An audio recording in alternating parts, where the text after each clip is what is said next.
Well, week one was very interesting. Statements were made by the likes of Georgia, Miami, and even Notre Dame. We're going to recap what took place in week one. We're going to get you ready for week two right here on Bearing Down a Gridiron. Let's get to it.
I feel blessed, that's evident. I'm the best I've ever been. So if they ask you how I feel, what's up? I'ma tell you I feel amazing. I feel blessed, that's evident. I'm the best I've ever been. So if they ask you how I feel, what's up? I'ma tell you I feel amazing. I feel blessed, that's evident. I'm the best I've ever been. So if they ask you how I feel, I'ma tell you I feel amazing. I feel blessed, that's evident. I'm the best I've ever been. So if they ask you how I feel, I'ma tell you I feel amazing. What's up, people? I know I'm late. My bad. Had some technical difficulties. Got it all straightened out. But I'm here. Bearing down a gridiron. Man, week one was something else. Oh my gosh. Week one. It was, I don't know what to tell you when it comes to week one, but week one, we saw statements made in week one in the college football season. Man, and yes, one of those statements came at the expense of my Florida Gators. I will talk about that and another team in Florida that's not having a fun time as well. But man, it is great to have football back now. College football is off and running. The NFL will be off and running starting tomorrow, and then we get Sundays back for NFL. Man, it's so much to get into. But thank y'all for tuning in today. If you're tuning in, you catching us live on our YouTube channel, the Playmakers Bar YouTube channel. You're also catching us on our Facebook page, the Playmakers Bar Facebook page. So thank y'all for tuning in. Give me comments what you thought of week one. What was your biggest takeaway from week one? How you think about week two going on, stuff like that. And before I get started, my man Victor's in the chat. What's going on, Victor? Man, it's been a long time, but I finally get to tune into the hardest working super hacker in the broadcast with this protection program, codenamed The Playmaker. Good to see you, man. Thank you for being in. Thank you for watching. And I hope you tell me how you felt about week one, man. Let me know. But those of you who are faithful listeners to this, y'all know how I roll. Got to give you your news and notes from around the college gridiron. So they'll hit the 2-minute drill. And to begin our 2-minute drill, Deion adapts new tech before Nebraska game praises rule. So what they're saying here is Colorado Coach Deion Sanders threw cold water on the idea that the Buffaloes game this week against Nebraska would be again personal. He praised Nebraska coach Matt Rule ahead of the rivalry game, saying, quote, I have a ton of respect for Matt Rule. He's in. I call it our class of coaches. We all took in a tremendous test last year, along with Arizona State's head coach Kenny Dillingham and several others. So I felt like we're a fraternity. So I root for the class of head coaches that came in this year. Interesting approach. It's totally different from what he said last year, and we had what he said last year. Last year, leading up to the game against Nebraska, which was in Colorado, he said, quote, "This is personal. That's the message of the week. This is personal." Now he's going to Nebraska for this game, and he's singing a different tune. Interesting, Coach Prime. Interesting. Let's see if it works. You survived week 1, which I'll get into because that's part of our campus tour from week 1. You survived week 1. We'll see how you do in week 2 against Nebraska and that Cornhusker State. All right. All right. Moving on. Crash survivor. Bowles, Georgia settles. Jalen Carter suit continues. Victoria Bowles, who survived the freighter car wreck that killed a University of Georgia football player and recruiting staffer on January 15, 2023, has settled her claim against the school's academic department, according to court filings. In a August 2019 filing in the state court of Gwinnett County, I know exactly what that is at, Georgia, Bowles' attorney said in a motion that, quote, as a result of a compromise and agreement entered between the parties, they were dismissing the University of Georgia Athletic Association as a defendant in the case. The terms of the settlement were not immediately known, so they found a way to settle their sides. But, however, Bowles' lawsuit against Philadelphia Eagles defensive lineman Jalen Carter, who was a part of the Georgia Bulldogs at the time, and the in-state of Chandler LaCoy, the recruit staffer who was killed in the wreck, will continue. Well, Georgia got their hands clean and washed away with that one. Jalen Carter and the unfortunate state of the recruiter staff that has died in that crash, that lawsuit is still going on, unfortunately. But Georgia can wipe their hands clean and they can move on and move forward. Now, now we got some tough ones to come about. Cal running back Jane Alton probable versus Auburn. Coach said so. He's been dealing with I don't remember. I think it was either a hamstring or an ankle injury he was been dealing with leading up. He looks good. He's saying it's going in the right direction for a critical game for Cal against Auburn. I believe that game is at Cal, by the way. So it looked like Auburn were taking a West Coast trip over there. We'll just see how they works with them, how they do. But I do like Auburn's chances in that still. Iowa State's Bacon out indefinitely after undergoing surgery for a left leg injury. Iowa State will be missing one of its top defenders as linebacker. Caleb Bacon is out indefinitely following surgery Sunday to repair a lower left leg injury. Cyclones coach Matt Campbell said there is a chance Bacon could return later in the season, but did not put a timetable on when the redshirt junior could see the field. Bacon, a former walk-on who finished second on the team with 60 tackles in 2023, sustained the injury in the first quarter of Saturday's win against North Dakota. He was carted to the ISU's locker room. Campbell said Bacon prognosis is actually better than what the team medical staff initially feared. Well, that's good news. So it sounds like they was fearful of a season-ending injury. It's not a season injury. He's going to be out for quite a bit, though. So they will have to find a way to stay afloat while he's out. But they can get him back during the season, which is a good thing. A very, very good thing. Good for Iowa State. Not good for LSU on all types of fronts. And when I say on types of fronts, this is injury. This is instead of, salt to injury, this is injury to salt because LSU Johnny Nairn Jr. has torn ACL, which means he's going to miss the rest of the season. LSU running back Johnny Emery Jr. tore his ACL in his left knee in practice on Tuesday. And expected to miss the rest of the season, according to sources who confirmed to ESPN. Emery, the Tigers starting tailback, to his right ACL, in a victory over the Florida Gators on November 11th last season. He played in only 7 games last season. He had 1,123 rushing yards and 16 touchdowns in 6 seasons with the Tigers. A senior from St. Rose, Louisiana, Emory ran for 61 yards on 10 attempts in Sunday's 27-20 loss to the USC Trojans in Las Vegas. Prayer for a full recovery for John Emery Jr. But outside of that, I got some words for LSU. But I'm going to get to them. Matter of fact, I will get to them after the break because that would do it for our 2-minute drill.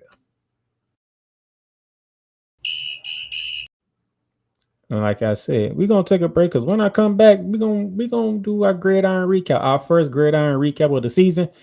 Some statements were made and some disappointments were saw and can't be unseen, unfortunately. We'll be back. I love you morons. New Kids on the Block, New Edition. Dear whatever the law firm is. Sincerely, the U.S. Supreme Court. Ben Affleck, Matt Damon. Go yourself again, Jason Whitlock.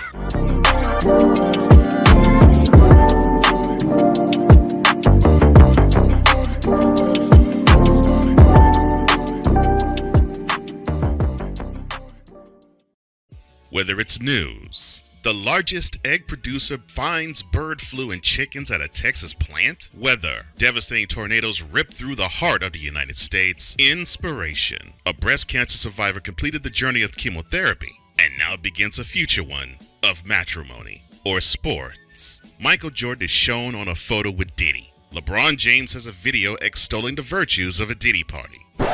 This has been yet another beating a dead horse presentation. We got you covered.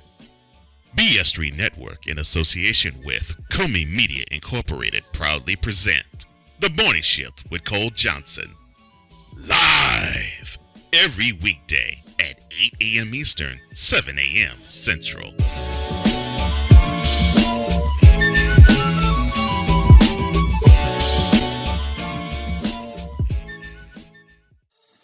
Shop hats and official sports gear at Lids.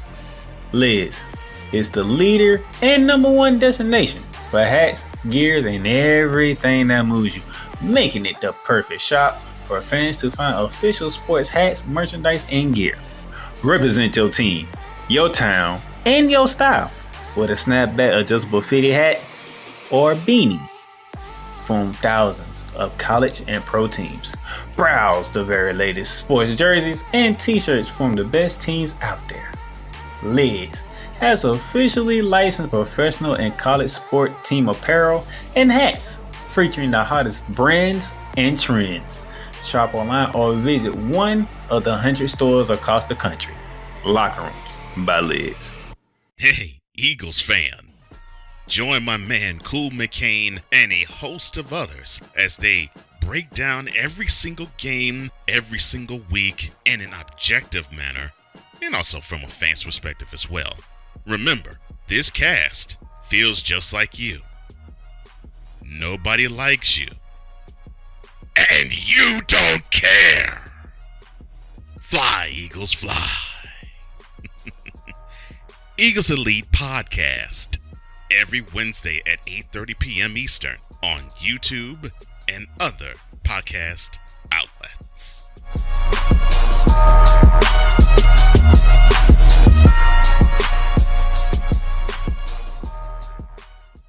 Join Ryan McCarthy. I became a Jets fan because Kurt the Frog was my favorite Muppet because he was green, and the Jets wore green. That's how I became a Jets fan. And Dustin Henry. ESPN is cashing all in on let's pay a few personalities and we'll just kind of fill in the gaps. As they walk you through all of the world of sports from their perspective. The Albany Empire, it's a literal circus. No credentials required. Where, Ryan, say the tag. Where you don't need a press pass to talk sports. Every Monday at 8 p.m. Eastern, 7 p.m. Central. on YouTube and where you can find all podcasts. Rams fans all around the world. It's a beautiful thing to be a Rams fan right now. Stafford's back. We're going to see about Cup. And running back Kerryon Williams to a return. Lend me your ears, or should I say lend Playmaker your ears, as he breaks down week by week everything in the Los Angeles Rams canon. Number 99, Aaron Donald. Can't wait for 2029 to come to know that you are going in the Hall of Fame, and it should be first ballot, no questions asked. Join the Playmaker as he breaks down everything Los Angeles Rams style in Ramily Talk on the Playmakers Blog Network YouTube channel and where you can find podcasts.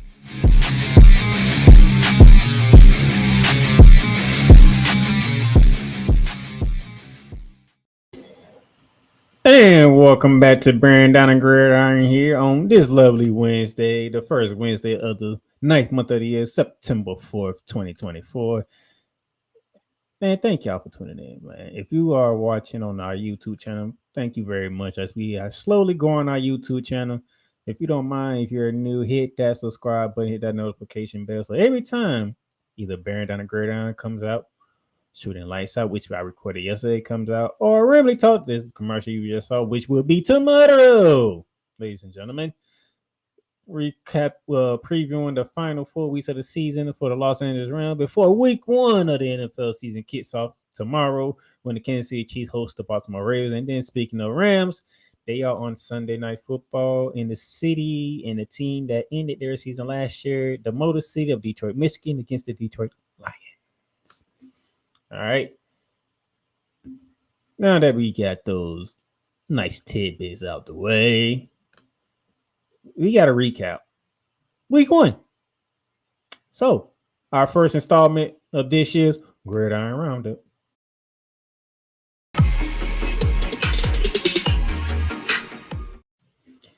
All right, let's start it off. We're going to go back to Thursday, August 29th and Friday, August 30th. Colorado, second year under Coach Prime. They survived North Dakota State Bisons 31-26 in the game that I told you it was going to be close. I told you I was going to be close, and they survived.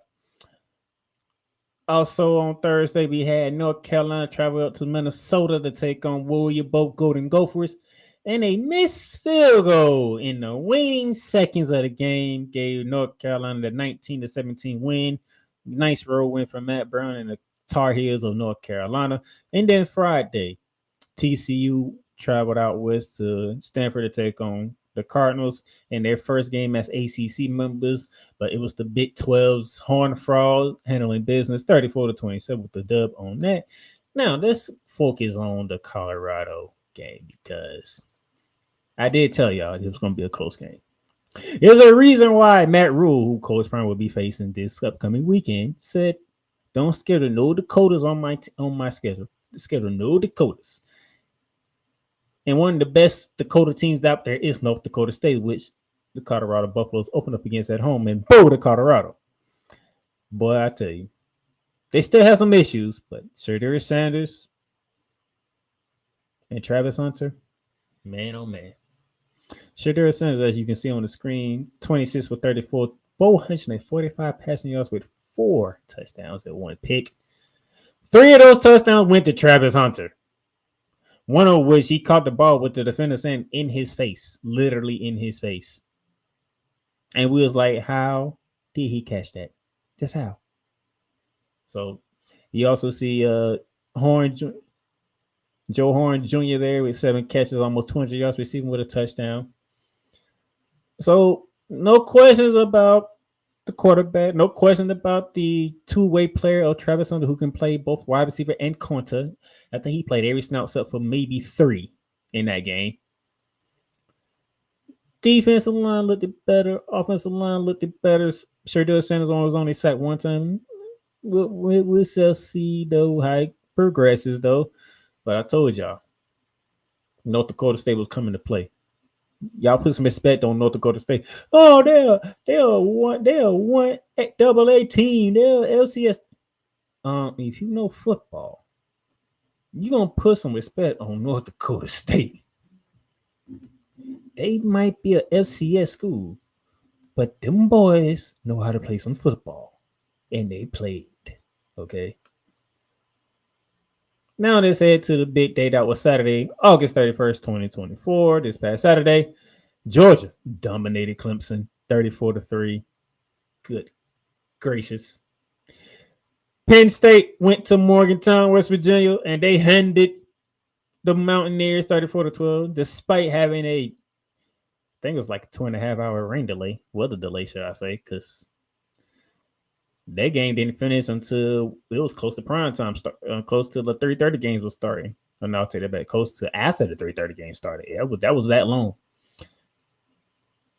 Probably one of the biggest upsets of the week one happened in Nashville, Tennessee, when the Virginia Tech Hokies went to take on Vanderbilt Commodores, and they lost to the Vanderbilt Commodores 34-27 in overtime. I was told Virginia Tech was bringing back 20 starters from last year. Vanderbilt has been known for being the bottom barrel of the SEC. Virginia Tech lost. But the game we're going to focus on is the main game. How Dabo Swinney and the Clemson Tigers took an ass whooping in the ATL by the University of Georgia Bulldogs football team. 34-3. It was 6-0 at halftime. And then Georgia decided to throw up 28 points and allowed Clemson to kick one field goal in the second half. Caleb Kupnick, not good. Running back, offensive line. Now Clemson still got a defense. They still fall. Yes, you can see. Beck only threw for 278 and 2 touchdowns. All right. Frazier only ran for 80. Frazier was actually running. He started to gas them late in the game, by the way. Clemson, they have a pretty good defense. They offense, though. Oh, my God. Dabo. This is not the start that you wanted. This is not the start that the Clemson fans wanted. Probably didn't mind you losing, but 34-3? Dabo. But yet you don't want to use the transfer portal. Okay, you want to stick to your guns. You want to develop your players and stuff like that. Well, developing number one was an ass whooping waiting for you in the ATL by the tune of 34-3. So Dabo, you took one on the chin. Let's see, can you bounce back and move forward? Because the ACC is wide open. Because a lot of things happen to one team that has opened up the door for the ACC. Just saying. Continue on for our next slate. Miami. Went down to the swamp and gave it to the Gators. Notre Dame.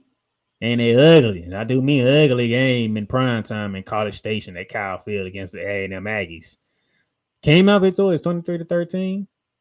And then Michigan opened up their tighter defense at home in the big house against Fresno State. First half was a struggle. Second half, they looked like the better team that they're supposed to look like, 30-10 with a win over them. I must head to the swamp, ladies and gentlemen. If you're a Gator fan, you know what happened. So I have to do my due diligence. I have to do my job. We got our ass whooped. Cam Ward, the quarterback from Miami. Oh, he's the real deal. Oh, my gosh. That man did not look scared. He did not look flustered. It's the swamp you're talking about. No, the swamp didn't get to him. Nope, swamp didn't get. Nope. He picked that defense apart. That man threw for almost 400 yards. He almost threw for 400 yards and 3 touchdowns. He had that one bad interception. That was the only mistake he had. That's literally the only mistake he did. Now that Miami didn't really run the ball that effectively, but it didn't matter when you have a quarterback like Cam Ward. I don't think you need to run. I don't think you're worrying about running the ball very effectively. That dude is calm, cool, and collected as all get outdoors. Graham Mertz.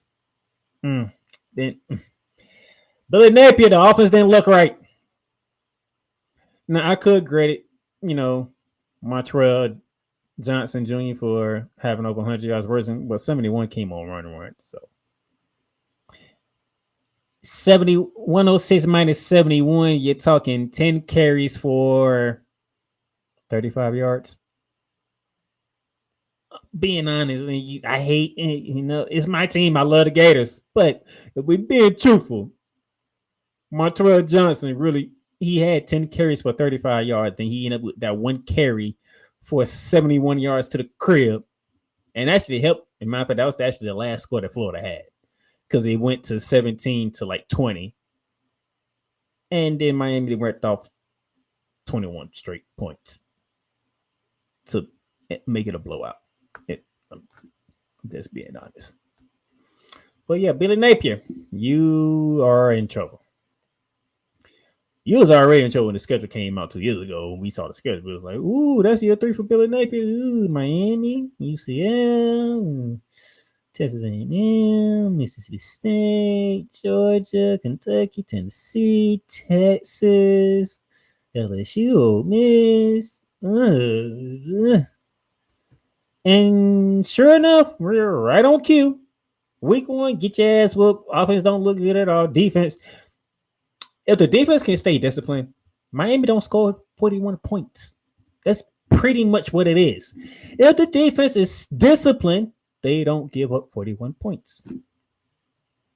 3 of the Miami's 41 touchdowns came on stupid, undisciplined penalties by the Florida Gators. 2 of them which was roughing the passer. What are we doing here? Billy Napier, you better get it together. Or this is your last year in the Gainesville. Now, you already messed up what you said in the press conference when you talk about some worry about what's focus at hand and some person who is twiddling or keyboarding in their basement and everybody's picking on you because you're in the state of Florida. Ain't no damn basements in Florida. The hell, you don't take your behind back to freaking wherever you came from with that whole basement jump. You don't do basements in Florida. Hell, you're already by the goddamn sea or the ocean or the river, wherever you at. You either by a sea or ocean or a river. Pick your choice. All right. But Billy Napier, you're not off to a good start in year 3. Get it together. And then we hit to the primetime game.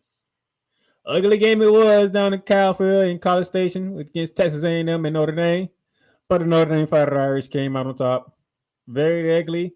But 10 points in the 4th quarter by the Fighting Irish gave them the 1-0 record and dropping A&M to the 0-1 record. Ryan Leonard playing against his former coach. Very interesting game. Notre Dame can still win the hell out the goddamn ball. That's for damn sure. Now, if they can find some playmakers on the outside, this team could be even more dangerous. They play a hell of a defense. I give them that too. But the only thing I think is Notre Dame's missing a real threat on the outside. If they can find a real threat on the outside, if that turns to be Collins, not a bad option. But if a real threat on the outside to go with that run again, because Love can run his butt off. Love is a physical runner. I like it. Notre Dame will have something cooking. And they got the start that they needed. They are 1-0 in a schedule that is pretty difficult. And this should launch them into a possibility of getting to a playoff spot, which I had them in the playoffs, by the way. I do have Notre Dame in the playoffs. So that was good. That was good to see Notre Dame and Texas A&M duke it out in an ugly game and went Notre Dame's way. And then that was the nightcap for Saturday. We had a game on Sunday. USC beat LSU on a game-winning drive with 8 seconds remaining, 27-20, out in Las Vegas.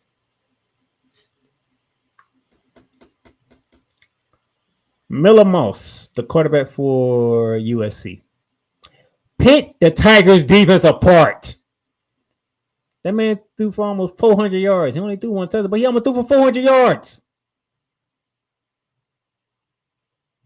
Literally 27 for 36, 378, 1 touchdown. That is his passing numbers. When is the last time you heard a quarterback throwing for 378, close to 400 yards on the LSU defense? Because that's supposed to be DBU, okay? Defensive Back University, right? Well, DBU almost got home 400 on them by Miller Moss out in Vegas, in a dome, Allegiant Stadium.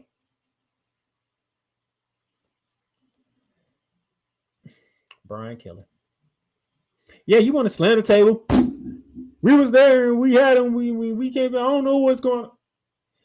This is the third consecutive time you have lost to a team outside the freaking SEC. You lost to Florida State twice in a row, and now you just lost to LSU. Not LSU, but USC. What is you doing? Why all of a sudden LSU cannot win opening games? What has happened? 2 years ago, you should have beat Florida State, but you can't hold on to the goddamn football, so you gave Florida State the ball right back, and they went and capitalized on it to win the game. Last year, they just whooped y'all ass. You said the stupid thing out your mouth about, yeah, you're going to beat the hell out of them, and they end up beating the hell out of you. And then Sunday.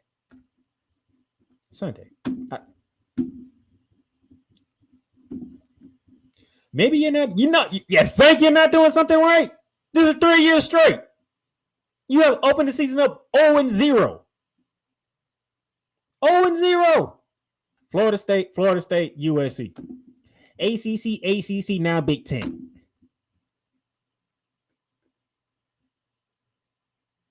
What? Brian Kelly, you suck. You absolutely suck in big time games. You was terrible in big time. I don't understand how you lose so many big time games. If it ain't the opening season, if it ain't the opening game of the season, you're losing in the biggest game that it is, which is the national championship game, when you got your ass whooped badly by Nick Saban in Alabama. Every time your ass get put up in a big game, you come up short. You are mini me when it comes to big games. What are we doing down in Baton Rouge? Now watch LSU gonna try to go on a run because they lost the opening game. Now they're trying to prove themselves. But only thing you had to do was hold on to the goddamn ball and don't give the ball back to USC. But you can't do that. Oh my God, Brian Kelly, something is wrong with you, okay?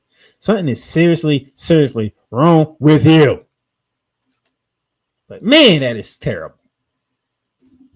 That this team continues to lose these type of games. It just boggles my mind. And then finally, we had a game Monday. Wasn't part of my campus till Monday, but the results cannot be ignored. The team that went undefeated last year, ladies and gentlemen, up in Tallahassee, Florida, who plays in Doak Campbell Stadium, who garners the garnet and gold. That team has come into this season and they are 0-2. Not only they 0-2, and I'm talking about the Florida State Seminoles. For those who will be listening to the Worldwide Radio on Saturday. Shout out to my brother Roz. Saturday mornings, 11 a.m. to 12 p.m., right before kickoff. The Florida State Seminoles, who was crying and complaining because they went undefeated, they won the ACC and they couldn't get into the playoffs, which was still 4 teams at the time. And Alabama got in. They was in there feeling so much, they showed up in the Orange Bowl against Georgia. All the players that were complaining, whining in the morning, they said they're not going to play, and Georgia whooped that ass. Thoroughly. And then we go to Dublin, Ireland for 3-0, and you get beat on the last second field goal by Georgia Tech. Now there are a lot of people saying Georgia Tech gonna be good this year. Georgia Tech gonna be good. I hear you. The problem is I haven't seen Georgia Tech been good. So you still lost to Georgia Tech. All right, fine. By the way, you're 10.5 favorite. It's right here. The line was Florida State 10.5 favorite, and you lost to that team. Now we get to Monday. We get to Labor Day. You're at home. You're at Doak Campbell Stadium. Home opener. 16.5-point favorite to go for Boston College, even though they have a head coach by the name of Bill O'Brien, who's a former NFL head coach. You're still 16.5-point favorite. And you got your ass whooped in front of your own goddamn fans. You got your ass whooped by Boston College. Two teams in the ACC who is not synonymous with being good beat you in back-to-back weeks. So not only you're 0-2, you lost to both teams in the conference already. And we're not talking top tier level conference games either. Florida State. And those of you who don't know, y'all probably saying, dude, you should be happy. Florida State is losing. Problem is, I picked them to win the damn conference. I picked them to win the conference. They come out 0-2. Now, if I can see you could have played, Oregon or Ohio State or Alabama or something like that, and you lost the first game, fine, Top matchup, go back and forth. But hey, they got the ball last, they won. It's all good. But Georgia Tech and Ireland, at all places, double in Ireland. You weren't even in the state, and they beat your ass. And then you got home, and Boston College whooped your ass. Boston College ran for 263 yards, and Florida State ran for a combined 21. I'm going to say that again. Boston College had a rushing total of 263 yards. Florida State ran for only 21. What more do I need to tell you? That was embarrassing for Florida State fans across the world. That is embarrassing for the city of Tallahassee, the capital of Florida. And then there's embarrassment to the school named Florida State University. Get it together, man. Get it together. All right. Week 1, I went 7-3, Florida. I took a flyer on that. I picked my boys. Okay. I did not expect Vanderbilt to beat Virginia Tech. That's just Virginia Tech. I have nothing to say to you. I really don't. You lost to Vanderbilt. And y'all heard me what I had to say to LSU and Brian Kelly. So 7-3 to start the season. All right. Starting the season 7-3. And here's your new AP top 25 rankings as we get ready for week 2. Georgia stays at number 1, Ohio State 2, Texas 3, Alabama 4, Notre Dame jumps up from 7 to 5, Ole Miss 6, Oregon 7. Oregon dropped despite only winning by 10 over Idaho. Penn State is 8, big win over Morgantown, West Virginia. Missouri is 9, Michigan is 10. Then you have Utah, Miami, USC, Tennessee, Oklahoma to round out the top 15. Then you see the rest 16 through 25. That will do it for the Gridiron Roundup.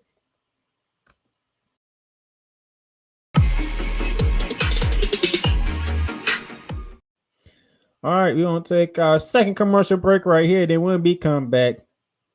Got to go on the campus because we got to get you ready for week 2 of the college football season. Porter to Hades. Your butt and gut becomes one. Join the reformer of hooker whores. This is my daughter, Placenta Booty Johnson. Join the bronze god. Whenever you are in distress, take off your baseball cap and throw it in the air. Join your very own superhero of broadcasting, Chris Bass. So whatever color crayon they get, they palm it and do 2 circles, and that translates to, I can beat up black people. As she takes you through the week's paces in Baseline.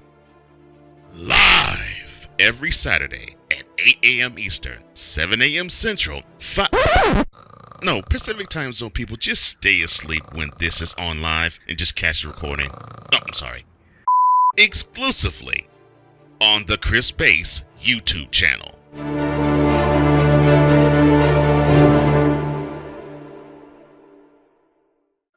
Drew Willingham. In this case, yeah, you put the blame on Kyle Shanahan for apparently not preparing the team enough for the overtime rules, supposedly. Cole Johnson. Peyton was considered the winner, and he was the darling of all darlings for Gerald. With a special appearance by Tyrone Alizé McDummy. Ain't nobody calling me. Text. Delete. Join these two football enthusiasts as they give you Total Football Talk. Live every Monday at 4 p.m. Eastern, 3 p.m. Central on the Sertoba Media and the Comey Media YouTube channels.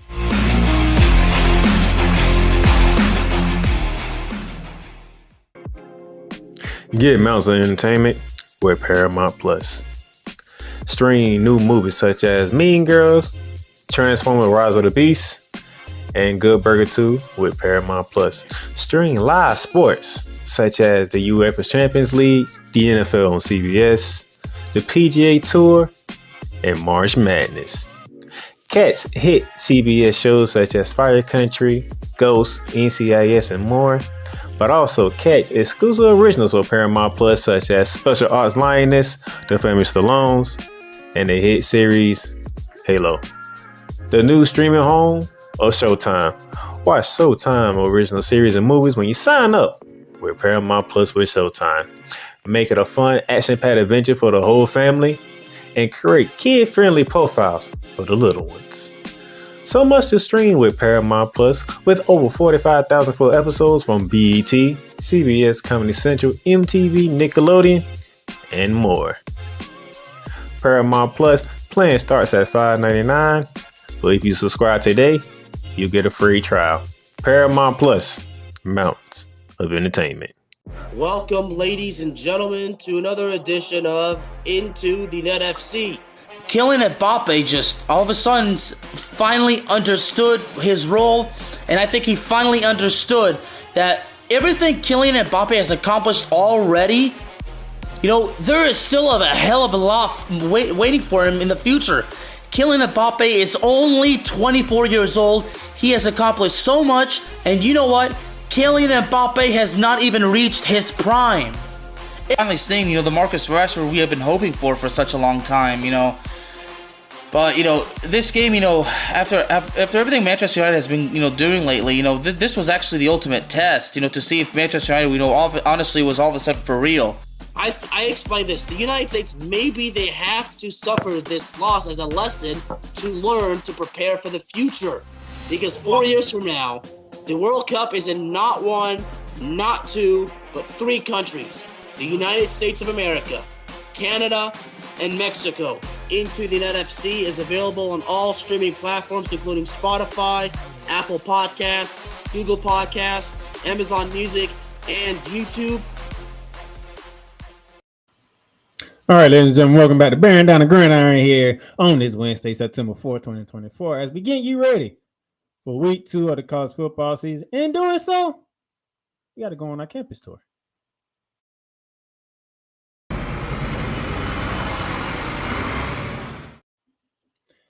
And we're going to begin on Friday, September 6th, ESPN2 at 7 p.m.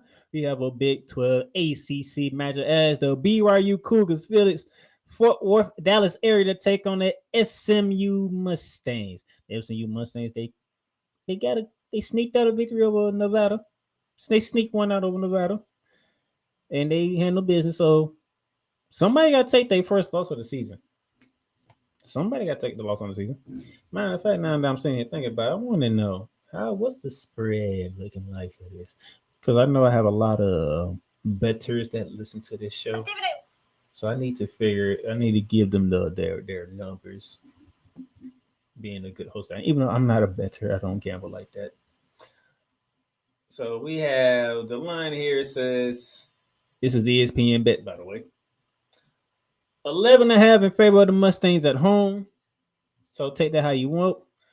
ESPN says 78.77% chance for SMU to win this game at home. That's Friday. Let's keep it on Friday, and let's head up north to Indiana. And when the Northwestern Wildcats host the Duke Blue, that was in the ACC Big Ten matchup. That's at 9 p.m. on FS1 on a Friday night. Both teams came off victorious This game was being played. If I remember correctly, this game is being played at their soccer stadium at Northwestern. Interesting place to play football at. But got the little body of water on the side on one side. Got the stadiums in the front. Interesting setup. But hey, do what you got to do. As Northwestern is getting a new stadium. The spread is Northwestern 2.5-point favorite at home. I think I'm looking at this. ESPN says 54.6 in favor of the Wildcats to 45.4% in favor of the Blue Devils. Interesting choice right here. Let me see how that goes. I'm leaning one way. I know that much. Then let's get to Saturday. Here we go. Oh boy. Arkansas is traveling to Stillwater to take on the Oklahoma State Cowboys. SEC Big 12 matchup. Both teams looked great and they win. Arkansas, they took care of Arkansas, climbed above, and 16th-ranked Oklahoma State. They took down South Dakota State, Rabbits in their building last week. Both teams come in 1-0. Somebody's going to get that first key loss because now we're in a different season. A loss is not going to take you out of it, but it's going to be a big one if, Oklahoma State loses this game. As of right now, we are sitting at 8.5 in favor of the Cowboys. As of right now, ESPN says 56% in favor of the Cowboys to 44% in favor to 44% of the Razorbacks. A little interesting matchup here. We got the Pink Panthers from the ACC heading to Cincinnati, Ohio to take on the Cincinnati Bearcats from the Big 12. That game is at noon, right along with Arkansas and Oklahoma State. Cincinnati is a 1.5 favorite at home. That's almost, you can basically say that's even. That's a toss-up. A 1.5 at home. You're supposed to get 3 at home. From some of the friends that I know that are bookers and listen to some of the experts that are bookers, you're supposed to get 3 at home. Cincinnati is getting 1.5. 1.5. That game is it's not on here, but that game has been shifted to ESPN2. So that game will be televised on ESPN2 at 12 p.m. on Saturday. 1.5 point favorite is the Bearcats. ESPN says 57% in favor of the Panthers of the ACC. 43% for the Bearcats. They might be on to something with that 1.5 point favorite thing that they got going on. Standing the 12 o'clock hour. Let's go to New Orleans, Louisiana, because the Tulane Green Wave from the American Conference, they are hosting on the Big 12, the 17th ranked Wildcats of Kansas State. Now, both teams are 1-0. And the Wildcats of Kansas are 10-point favorites on the road. 10-point favorites on the road. That might be a little too much. Now, depending on, because I haven't seen Toledo. I haven't seen Tulane this year. I haven't seen them yet. But if they do have the squad that they've been having, 10 points might be too much for the 17th ranked Wildcats. Nevertheless, it's a 10-point favorite on the road. 55.4% in favor going towards the Wildcats on ESPN Analytics. Even with that don't say 10 points. 55.4%, that do not say 10 points to me. Just saying. That don't say 10 points to me, but hey, do what you please. I'm just giving you the information like I'm supposed to. All right, let's hit the 3:30 slot. CBS 3:30. Big 12, Big 10. It's a rivalry. It's a rivalry. The Cy Hawk Trophy is on the line, as it always is. Iowa State is visiting the 21st ranked Iowa Cyclones and Hawkeyes to do battle once again. The Iowa Hawkeyes are 2.5 point favorites at home as we speak on today. 71.5% in favor of the Hawkeyes at home. It's gonna be interesting. Cade McNamara is there for another year.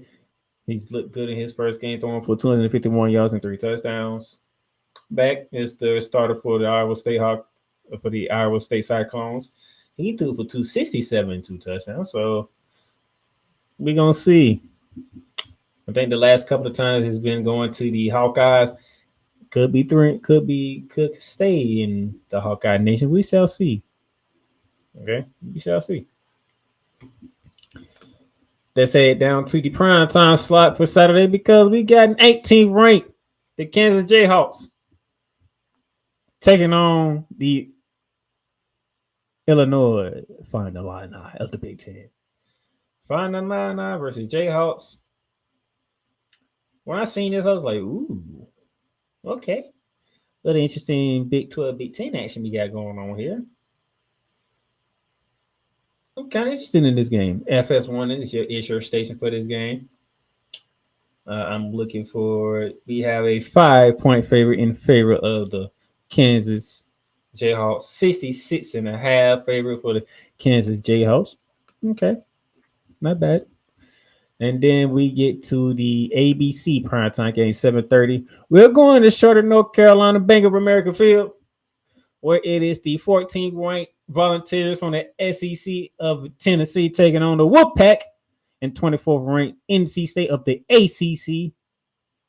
So as of right now, the record is 2-1 SEC over ACC. You know, Georgia handling business against Clemson. The surprising victory over Vanderbilt and Virginia Tech. And then, of course, Miami destroyed the Florida Gators. So we get Tennessee and NC State. Would it be 3-1 SEC or would we tied 2-2 after this one? And this is a primetime game on ABC, so the world will be watching this one. Both teams handle business on their home turf, doing what they need to do at home to handle business. NC State, they struggled a bit, but they got through it. They got through it. Tennessee just dominated their opponent. We're looking at 8-point favorite for the Volunteers on the road and 87.9% in favor of the Volunteers on the road, according to ESPN. Good Lord have mercy. Oh my gosh. That's a lot of points. All right. Then we head to the 10:30 slot on ESPN, where we go to Tempe, Arizona, as the Arizona State Sun Devils, partners of the Big 10 of the Big 12, now take on SEC member Mississippi State. Now, this is a matchup I never thought I would ever see. Bulldogs versus Sun Devils. Interesting matchup. 6.5-point favorite for the home team of Arizona State Sun Devils. Should be an interesting game. 56.6% in favor of the Sun Devils, according to ESPN. Looking forward to this one. I'm going to see what these guys look like. Shopping looked good. 214, 3 touchdowns.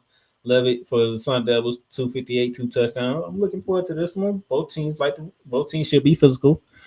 So which quarterback doesn't make the mistake is the question, or which team doesn't make the crucial mistake on this one? All right, that should be something that we should be looking at. But that's at 10:30. Now it's time for our spotlight game of the week. And those of you who know, there's no big surprise or what is this. We should already know. We saw when the schedule come out. We knew what the game of the week was going to be.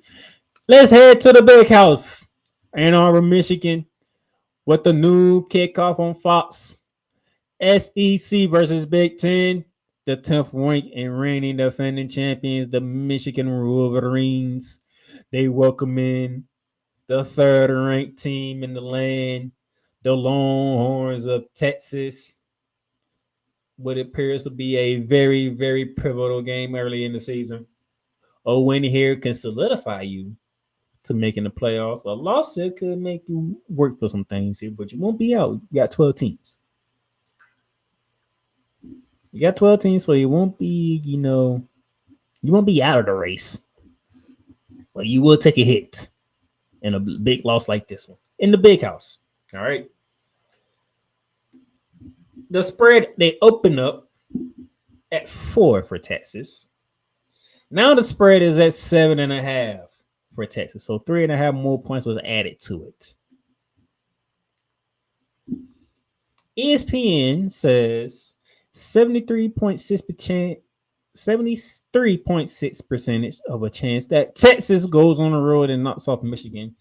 And then there's a 26.4 chance that Michigan defends home turf against the Longhorns of Texas. That is very interesting of how they are looking at it. It's very, very interesting how they look at them. Just being completely honest. But I'm pretty sure y'all want to know how I look at these games for them being on our campus tour.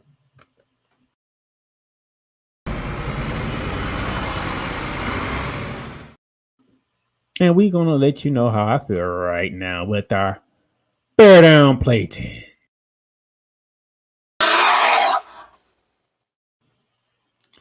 Give me the SMU Mustangs to defend home turf against BYU on Friday night. Speaking of Friday night, I'm rolling with the Northwestern Wildcats to defend home turf. My man, Brian Snow, aka the Snowman, he would be proud of me for picking his Northwestern Wildcats over the Duke Blue Devils. But I'm going with the Northwestern Wildcats in this one. All right. Give me the Oklahoma State Cowboys to knock off SEC Arkansas Razorbacks at home in Stillwater, Oklahoma. Yes, I'm an SEC guy, but I'm picking fairly here. Give me the Cowboys and my gunny to get the dub. All right. Give me Cincinnati to defend home turf against Pitt. I know what ESPN says. They saying Pitt. I'm going Cincinnati. I could be wrong. I was wrong 3 times last week. Hey, but I'm going Cincinnati in this one. All right. Give me Kansas State. I said some good things about Tulane. I know I did. But when it's all said and done, give me Kansas State. I think Kansas State is just too physical. I think when it's all said, Kansas State is just too physical for Tulane. That's just how I feel. Give me the Hawkeyes to continue to own their in-state rivalry with the Cyclones and a Cy Hawk trophy. Give me 21 ranked Iowa Hawkeyes to keep the trophy. I'm taking the Kansas Jayhawks to go on the road and beat the Fighting Nine out of Illinois. So, yes, I have both Kansas and Kansas State both winning games on the road against tricky opponents. Man, what a day it is in college football. Give me the Volunteers of Tennessee to handle business and put the SEC up 3-1 over the ACC by going to Charlotte at Bank of America Stadium, home of the Carolina Panthers, and beating 24th ranked NC State Wolfpacks. Give me Mississippi State. Yet again, I'm going against what ESPN says. This in favor of Arizona State. Give me the Bulldogs to handle business. Give me the Bulldogs. I'm taking the Bulldogs here. Taking Mississippi State. And then for our spotlight game of the week, we already talked about the Texas and Michigan. The fans have voted. Thank y'all. Thank you to everybody who's been voting. So if you want to get on the voting, follow us on X at PlaymakersThe on X, or follow us on our Facebook page. And every Sunday, every Sunday, just before the games kick off, so around 12 o'clock, around 12 to 1 every Sunday, we will put the game of the week up. So you already know the game of the week. By the time you get to Wednesday show, you'll be able to vote for who will win the game of the week. This last week, people voted for Notre Dame. Notre Dame took home the dub. This week, it is a landslide. 72.4% of the votes went to Texas, and 27.6% of the votes went to Michigan. Wow. There's little faith in the old Wolverines as national champions.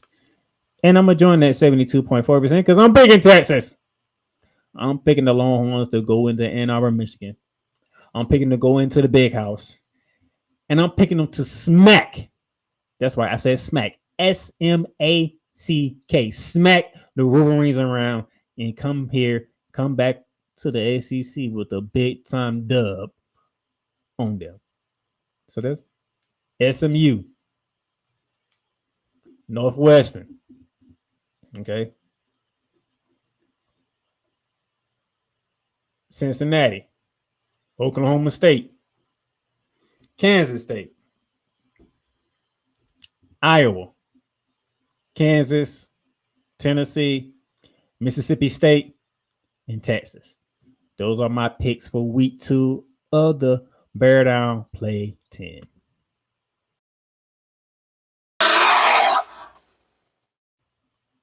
And that will do it for today's episode, ladies and gentlemen. Thank y'all for tuning in.